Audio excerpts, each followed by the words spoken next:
Hello everyone, welcome to iCritic Live. This is the podcast where we talk about entertainment, pop culture, and life in between. I'm your host, Kevin T. Rodriguez, film critic of iCritic.net, and thank you so much for spending a few minutes of your time here with me today. And, most of you are probably listening to this podcast on the way home from work, jury duty, picking up kids from school, whatever, because usually episodes go up at about 4 o'clock. It's done that. We do that for a reason. The episodes are usually recorded the day before, and then they're put up during a time where people most need a little bit of entertainment on their commute home from work. However, today, this episode is going up, I don't know if it's going to be 6 or 6:30. It's going to go up basically whenever I finish recording it, because we had some news that hit this morning, and I could not wait. I wanted to talk about this right away. So, Wicked is one of my favorite movies of the year. I have not quite finished my top 10 best films of the year list yet. There's 2 movies I want to see before I commit to that. But needless to say, Wicked's going to be on that list. It's going to be very high on the list. It's not going to be number 1, just giving you a heads up right now. It's not going to be number 1. But it's going to be very high up there. And I've seen it twice in theaters, once in IMAX, once in 3D. I'm tempted to see it a third time in theaters, but maybe I won't do that because in a few days, Wicked will be getting a digital release. Now, let's look at this article from Variety. I'll read it out loud for those of you who are listening to the audio version of the podcast. Smash hit musical movie Wicked is flying into homes this New Year's Eve with a load of deleted scenes, commentary, and other extras. Following its theatrical run, the Universal Pictures film starring Cynthia Erivo and Ariana Grande will be available exclusively to purchase or rent on December 31st, 2024 on major digital platforms. Bonus content in the digital release includes a sing-along version, which is really the movie with subtitles over the songs. Let's not kid ourselves. Plus a 40-minute journey through Oz that celebrates the film's transformation, on-screen magic, and other material. In the U.S., Wicked will be available from digital retailers nationwide, including Amazon Prime Video, Apple TV, Fandango at Home, formerly Vudu, Comcast Xfinity, Cox, and Microsoft Movies and TV. Wicked will also debut on 4K, Ultra HD, Blu-ray, and DVD on February 4th, 2025, of which I definitely plan to buy the 4K release. In fact, I have to talk to my wife about this because she'll probably talk me out of it, but they have this collector set that has the witch's hat and stuff as bookends. Really nice set. I'd like to get it and unbox it for my channel, but it's $250. I don't know if I could bring myself to pay that kind of money for that set, but I'm tempted to, and chances are my wife will talk me out of it. So looking at some of these special features, they have the sing-along version, they have deleted and extended scenes, Making Wicked, Return to Oz, Welcome to Shiz, feature it on Shiz University, A Wicked Legacy, The Wonderful Wizard, and 2 feature commentaries, one with director John M. Chu and one with actors Cynthia Erivo and Ariana Grande. I really like audio commentaries. It's like film school at home, and I wish more movies would include them, but alas, they really don't. Now, here's what's really strange to me about this, and one of the reasons I want to talk about this. I do not know why Universal is doing this. I know, but I don't know. I know why they're releasing this on December 31st. It's because, New Year's Eve and New Year's Day, people are going to be off from school, and maybe they will buy Wicked on digital. Wicked's been in theaters long enough where now the theater is getting a bigger cut of the ticket sales. There's a much smaller cut to share with the digital realtors when you sell a movie digitally. So they're like, hey, let's squeeze those consumers. Let's get a little bit extra money from those movie theaters. But here's the problem. This release comes 39 days after the movie hit theaters. And by the way, at least as I recall yesterday, Wicked was still in the top 5. It might even be in the top 3. That's not a guarantee. I know that new movies like Nosferatu, which I will be seeing tonight, after I record this episode, I'm going to edit it, I'm going to publish it, and then I'm going to head out to the Universal City Walk so that I can see it in IMAX tonight. Really looking forward to that. That might have, replaced it. But that being said, it's still doing very, very well and will probably continue to do well for the next couple months because it's going to get a lot of Oscar nominations. It will probably win a few Golden Globes. It's going to get people talking about it for the next few months, which is really what you want, especially if you want to win the top prize and make more money. But no, Universal, because they're Universal, they're cutting the legs off. And the thing is, Universal's always been the worst about theatrical windows. They've always been the ones throughout history to push for the theatrical window to be shortened. Like when DVDs were at the height of their popularity, Universal wanted to cut the window of 90 days even shorter to like 60 days or something. Like, look, we want to get these movies on DVD faster while people are talking about them. And there's a reason why, because again, they make more money on the DVDs than they did at the box office. They don't have to share as much money, and theaters were in a position to hold firm. They were able to say, no, we're not going to do that. You break the window, we won't show your movies. Now, the theaters' bargaining power dropped quite a bit in 2020 because, and I hate to relive bad memories, but that was the pandemic.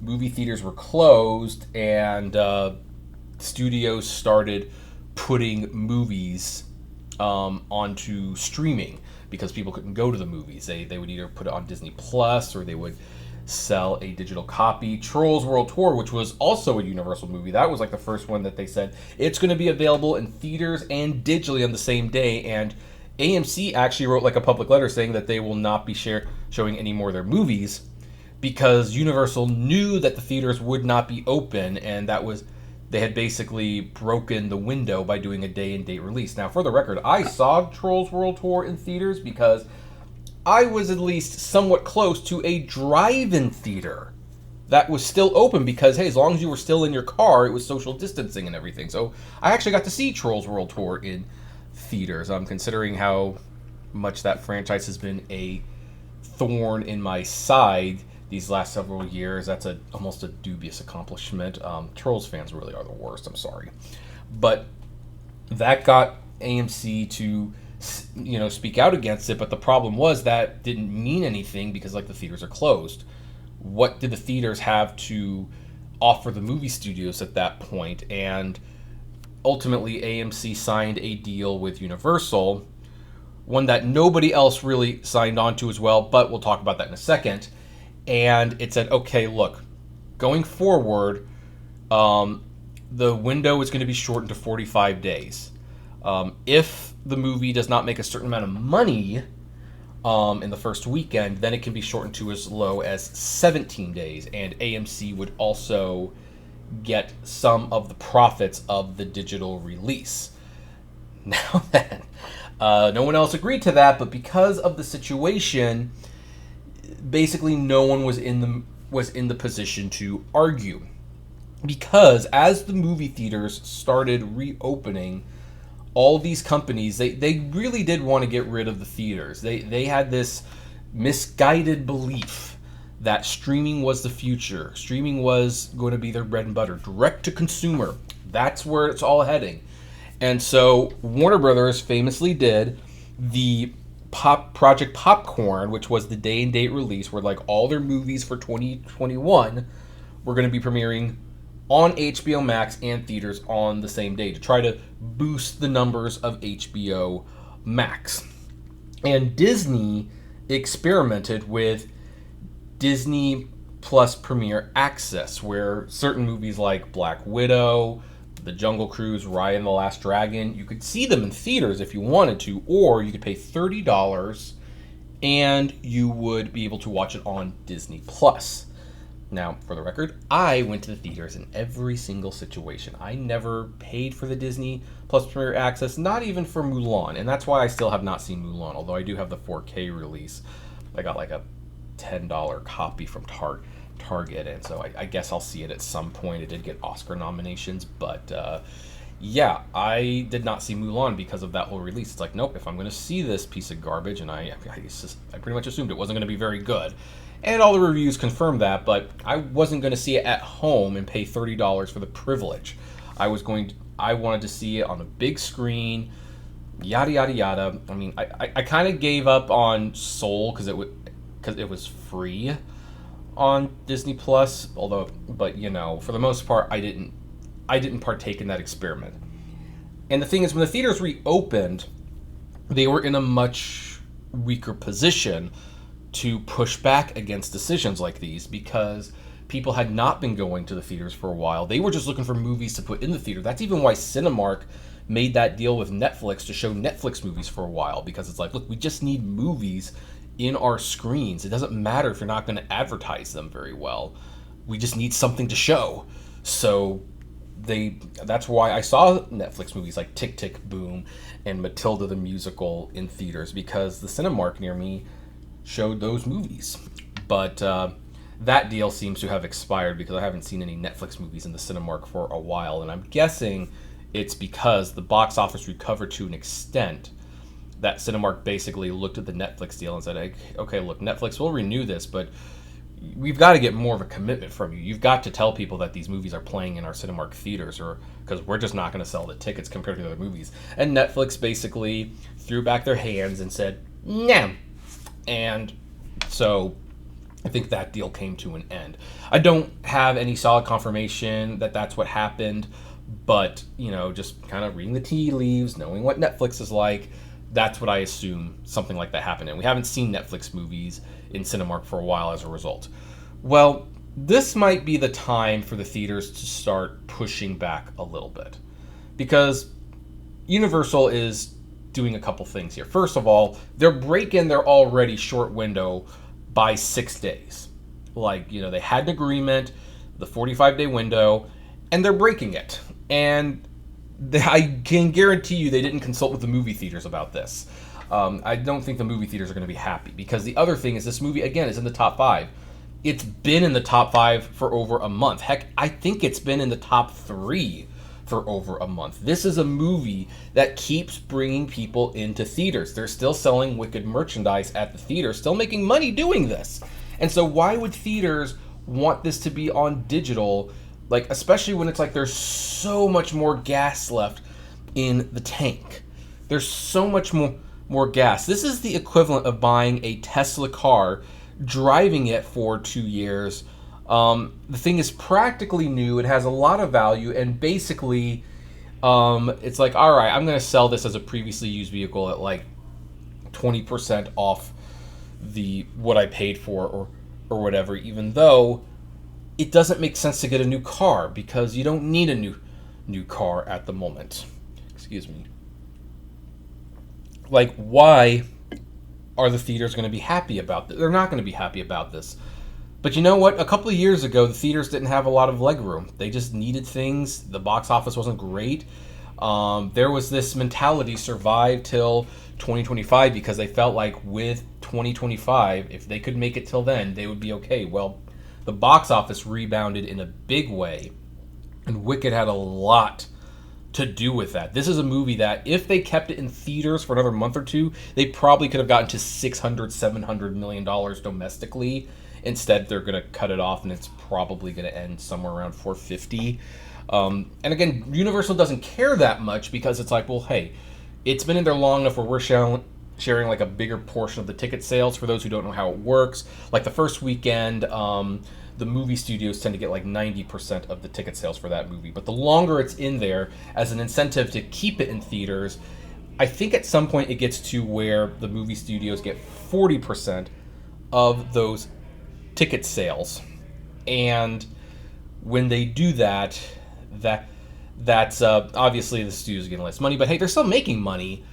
But Universal's like, well, we're kind of at that point, if we sell on digital, we can keep 80%. That's what it is. This is a numbers thing. This is not a, hey, you're doing this for the good of the film. You're doing this for the good of your pocketbooks. But the theater industry rose to a $33 billion industry this year. That's up quite a bit from just a couple of years ago. Next year will probably be bigger, and I'm betting you, or at least not betting you, but I would, if I were the theaters, I would get together with NATO, which is the National Association of Theaters. I believe that's what it stands for.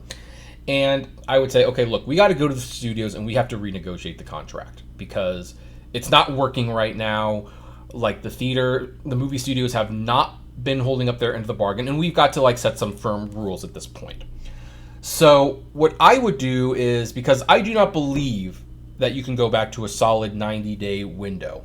It's beneficial to do that. Movies like Oppenheimer, Inside Out 2, and to a slightly lesser extent, Deadpool vs. Wolverine showed that when you respect the window, your movies can do very, very well. But not all the studios want to go back to that. In fact, I don't know if any of them really want to, except for Disney. They want things to be fluid, as former Disney CEO Bob Chapek said.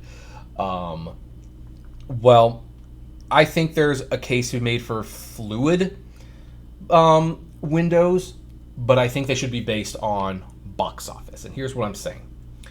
So I think a new deal should be put in place where it's like, okay, we're going to start with 45 days is basically the window for the most part, but there can be some exceptions to that. Like it has to be 45 days, but it could be longer based on success. So here's what I would do. Like when a movie opens, if it opens in the top 5, it doesn't matter how much money it makes. If it's in the top 5 box office, then there is absolutely no discussion of a digital release. Like there is no starting of the clock. The starting of the window, 45-day window, does not begin until that movie exits the top 5 box office and hits number 6 through 10. Once it hits number 6 through 10, then the studio, at their discretion, can announce that the movie is coming to digital in 45 days. And by the way, one of the things they might want to include in this is like for the first 60 days, it has to be a premium video on demand only.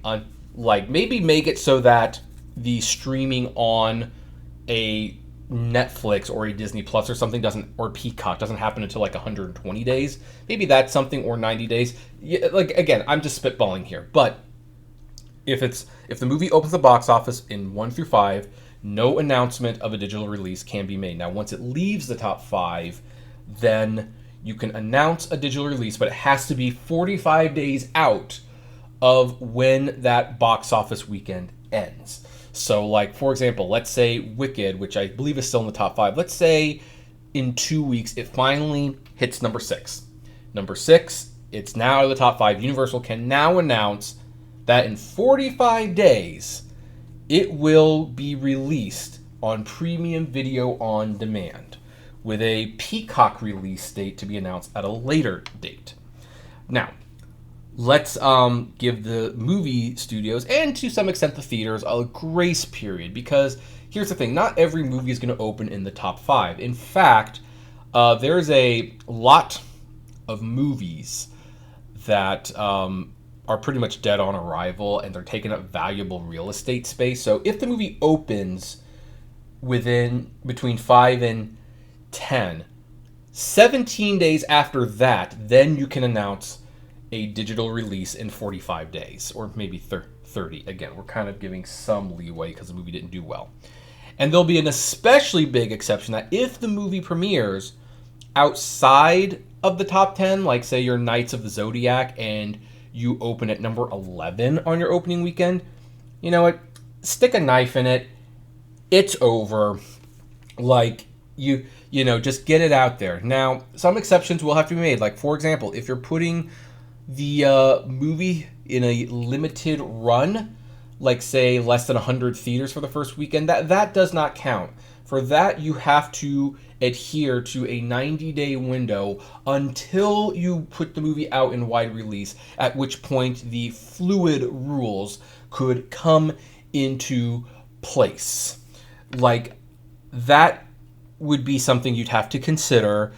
Certain things like documentaries, maybe they're not as beholden to these rules because those typically don't make a lot of money anyway. The theaters are frankly doing the filmmakers who make those movies a favor when they show those movies. And by the way, folks, if you see like a documentary or a foreign language film in a theater, buy a drink or a popcorn to say thank you to the theaters for giving you the opportunity to see those movies in their theater.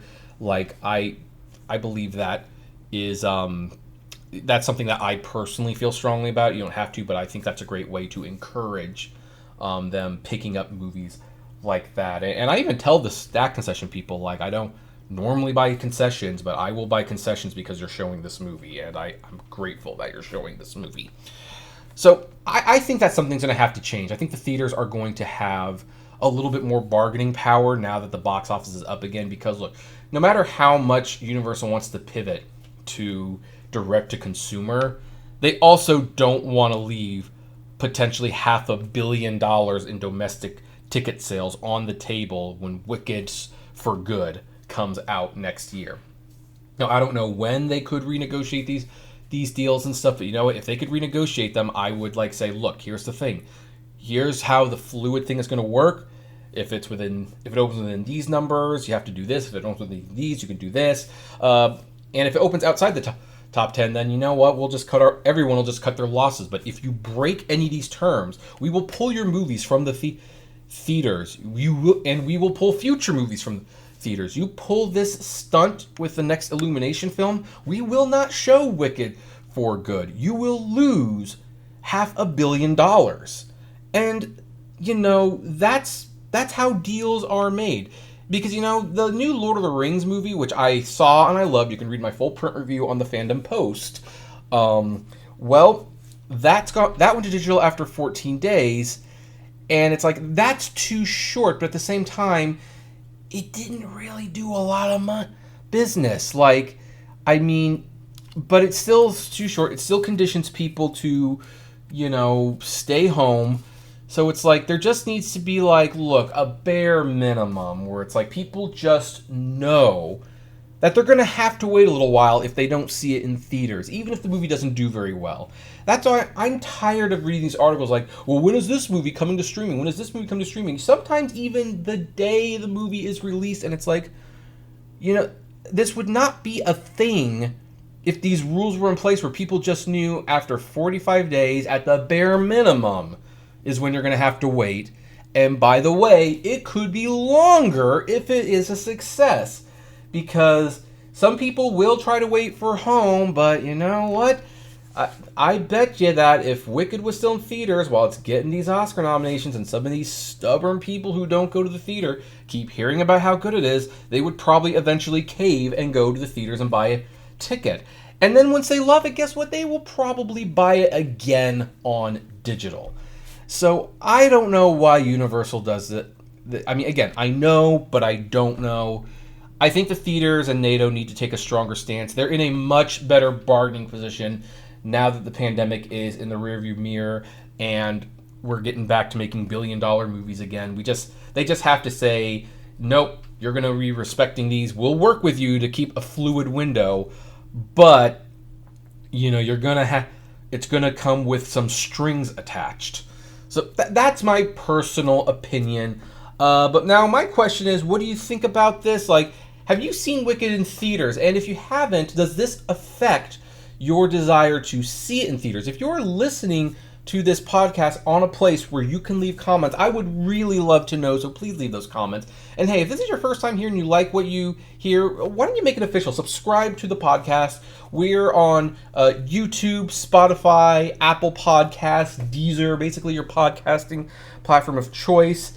And I believe this is going to be the last movie the last podcast we record before the new year begins. We will be in season 4 of this show. So not only will I see you at the movies, I will see you next year. Take care, everyone. Hey, you made it to the end. Thank you so much for making it to the end. Just a few more things. First of all, the names that you see on the screen, these are our Patreon and YouTube member supporters. And I thank each and every one of them. Their support helps me make exclusive videos for Patreon and YouTube members, as well as keep the channel running.